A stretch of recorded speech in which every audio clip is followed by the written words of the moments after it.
जय श्रीराम. गेले 112 दिवस आपण श्री ब्रह्मचैतन्य गंगाधर महाराज यांच्या प्रवचनांच्या पुस्तकाचं वाचन करतोय. आणि आजचा 113वा दिवस. गोंदवले सातारा महाराष्ट्रातील एक थोर संत आणि आयुष्यभर श्रीरामाच्या नामाचा जप केला आणि लोकांना श्रीरामाच्या जीवनाची भक्ती साध्या सोप्या भाषेत समजायला सांगितले. नाम कोणी घ्यावं, कधी घ्यावं, कुठे घ्यावं, कसं घ्यावं, का घ्यावं, नाम स्मरणाचे काय फायदे, संत म्हणजे काय, संत कशी ओळखावे, ते आपल्या जीवनामध्ये आपण कसं वागावं, हे अगदी साधे सोप्या भाषेत 365 दिवसांच्या प्रवचन पुस्तकात अगदी योग्य मार्गदर्शन केलेलं आहे. प्रत्येक गोष्टीसाठी एक पान जे वाचायला साधारण 3 ते 4 मिनिटं लागतील आणि स्लो असेल तर 5-6 मिनिटं लागतील. यामध्ये त्यांनी याच सगळ्या गोष्टी साध्या सोप्या स्वरूपात गोष्टी हे उदाहरणासहित आपल्याला समजावून सांगितलेलं आहे. आपण 113व्या दिवसाचं जे वाचन आहे ते आपण करतोय आणि त्याचं शीर्षक आहे सत्सदाम सत सनातन हा सर्व साधनांचा राहील. मनुष्य जन्माला येणे, संतांची भेट मिळेल आणि त्यांना ओळखून त्यांचा सहवास होणे, ह्या तिन्ही गोष्टी फार दुर्घट आहेत. म्हणूनच सत्समागम सारखा लाभ नाही असं म्हणतात. सत्समागम म्हणजे सर्व साधनांचा राजा. काही मागणे ही इच्छाच संत नष्ट करतात. मग निवडायचं कुठे राहते? आपण संसारिक लोक त्याच्यामुळे आपल्याला प्रत्येक गोष्ट हे पाहिजे ते पाहिजे, गाडी, घोडा, बंगला, सोनं, नाणं, पैसा, जमीन, हे मुलं, बाळ, संसार, हे सर्व गोष्टी आपल्याला लागतच असतात. पण ही जी इच्छा असते, ही इच्छाच आपली घालवण्याचं काम संत करतात.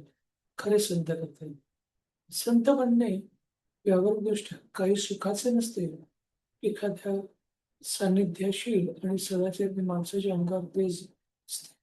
कारण देहाला धरून झालेल्या कर्माचे ते तेज असते. पण एखाद्या सत्पुरुषांच्या देहावर बाहेर गेले तसे तेज दिसणारही नाही. आत वावरणाऱ्या भगवंताला, त्या भगवंताच्या ज्ञानात योग्य असा देह असतो. म्हणजे सगळेच चांगले दिसणारे हे संत असतात असं नाही. काही लोक अंगावरती भगवे कपडे घालतात किंवा सफेद कपडे घालतात याचा अर्थ ते संत नाही. काही लोक फार छान छान बोलतात, गुळगुळीत गोड बोलतात याचा अर्थ ते संत नाही. तुमच्या आतमध्ये जे ज्ञान असतं, तुमच्या मनामध्ये लोकांमध्ये भाव असतो, त्यांची प्रगती करण्याची इच्छा असते, त्यांना या पहिल्या तीरावरती किंवा संसारातून परमार्थामध्ये अगदी सहजपणे घेऊन जाणारी जी लोकं असतात, आपण त्यांना संत समजले पाहिजे, मानलं पाहिजे. ते प्राप्त होण्याचा मार्ग समजावून घेण्यासाठी आपण सत्पुरुषांकडे गेले पाहिजे. विषयतेसाठी जावे आणि निर्विषय गुण यावे, हा संत संगतीचा परिणाम. असा जो असेल तोच संत, नवे प्रत्यक्ष भगवंत.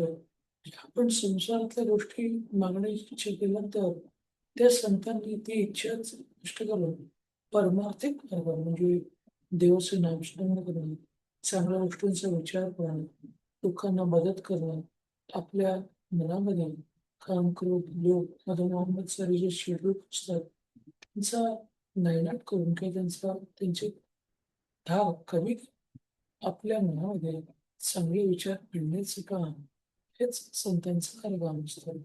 अशांची संगत केव्हा येईल ही तळमळ असावी.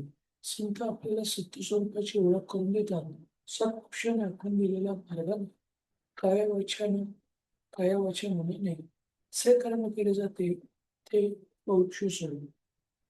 अगणित प्रश्नांनी सर्वज्ञ असेल मग ते कोणत्याही क्लासमध्ये विषय असो. इतकेच नव्हे तर बिन तिकिटाची माणसं देखील गाडीबरोबर सरळ म्हणजे शेवटच्या स्टेशनपर्यंत जाऊन पोहोचतात. त्याचप्रमाणे संतांच्या संगतीने सर्व माणसं भगवंतापर्यंत पोहोचतात. त्यांच्यामध्ये बिन तिकिटाची म्हणजे दुष्ट, पापी, दुराचारी, त्याज्य, विरुद्ध मनुष्य देखील करून जातात. मात्र कोणीही गाडीत तेवढी सुरता काढणार हाच संत संगतीचा म्हणणं. म्हणजे तुम्ही अजून काय केलेलं आहे त्याचा काही संबंध नाही. पण संतांबरोबर राहता, संतांचे गुणधर्म तुम्हाला इथे तुमची इच्छा असेल तर आणि तुमच्या आयुष्याचं भले झाल्याशिवाय राहणार नाही हेच महाराज इथे सांगतात. परमार्थ साधण्यासाठी सत्संगतीचा फार उपयोग सत्संगती फार उपयोगी पडते. ही संगती तीन प्रकारची असेल. एक, संतांचा प्रत्यक्ष देहामध्ये सहवास.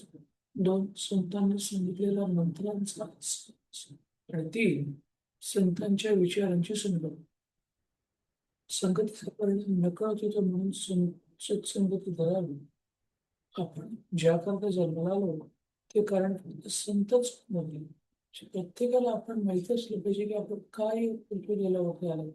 म्हणजे येऊन आपलं आयुष्य उगीचच वाया घालवण्यापेक्षा संतांनी सांगितलेल्या मार्गाचं आपण पालन केलं तर आपल्या जीवनाचं कल्याण होऊ शकतो हेच मला सांगतात.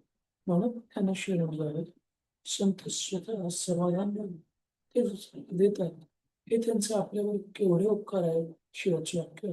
संतांचे जे समाधान असते ते आपल्याला लाभले म्हणजे संतांची प्रचिती आली असे समजा. म्हणजे आपण संतांचा सहवास केल्यावरती आपल्या आयुष्याचं कल्याण होतं हेच महाराजांनी सांगितलं. तुम्ही चांगले असाल किंवा वाईट असाल, गरीब असाल तुम्ही श्रीमंत असाल, शिकलेले असाल तुम्ही अशिक्षित असाल, तुम्ही संतांबरोबर राहील आणि तुमची इच्छा असेल बिघडण्याची डेफिनेटली तुमच्या जीवनामध्ये आम्हाला बदल होऊ शकतो.